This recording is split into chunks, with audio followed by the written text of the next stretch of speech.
Thank you for joining us again for Let the Bible Speak.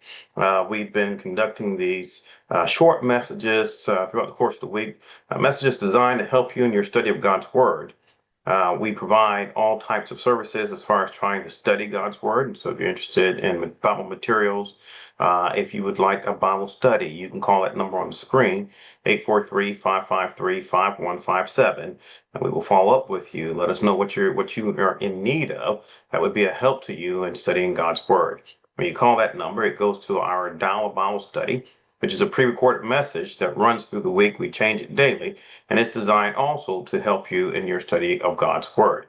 But at the end of that recording, you can leave a brief message. Let us know if you want to study or you want materials. Leave your number, leave your just contact information, and we'll reach out to you.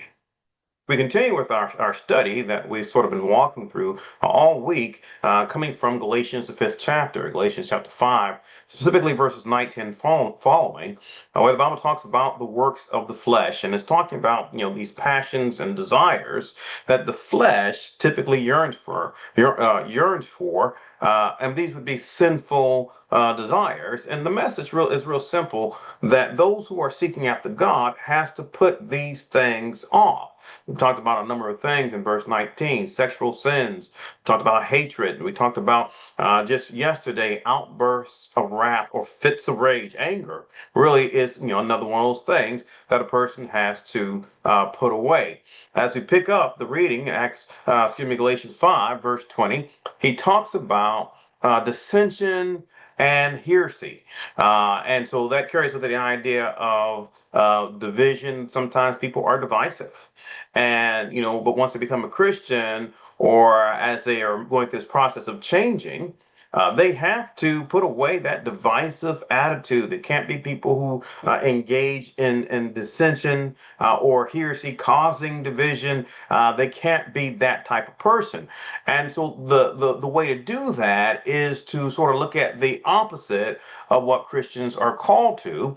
And Ephesians chapter 4, one of the things we're going to see is that Christians are actually called to be unified and to work on that instead. Ephesians 4, verses 1 through 3 or so, Paul says, verse 1, he's a prisoner, and he says, you walk worthy of your calling. So that's why he's talking to these Christians. This is the way you should live, a certain way. Now, how do you do that? Verse 2, he says, with all lowliness, and that carries with it the sense of humility. Now, you want to have unity and not be divisive. A person has to be humble and recognize that the world doesn't revolve around them. And then he says, and gentleness. And again, that is certainly an attitude, the attitude of meekness. Even Jesus, when he describes himself in Matthew, the 11th chapter, verses 28 through 30, he says, I am meek and I'm lowly in heart.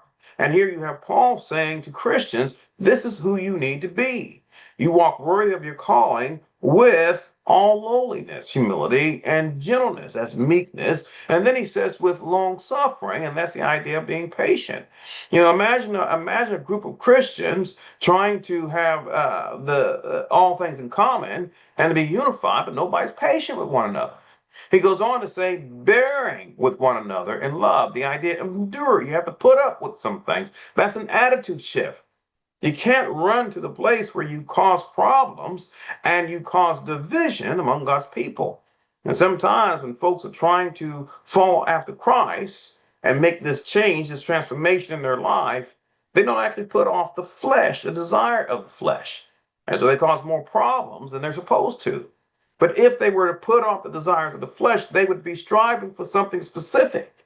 And he says that in verse 3, he says, endeavoring to keep the unity of the Spirit in the bond of peace. And they would be striving for unity, to try to keep the unity of the Spirit in the bond of peace.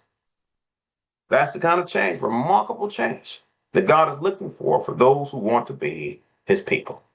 Thank you so much for joining us again. We hope these things are helpful to you as you continue your journey as a student of the Scriptures.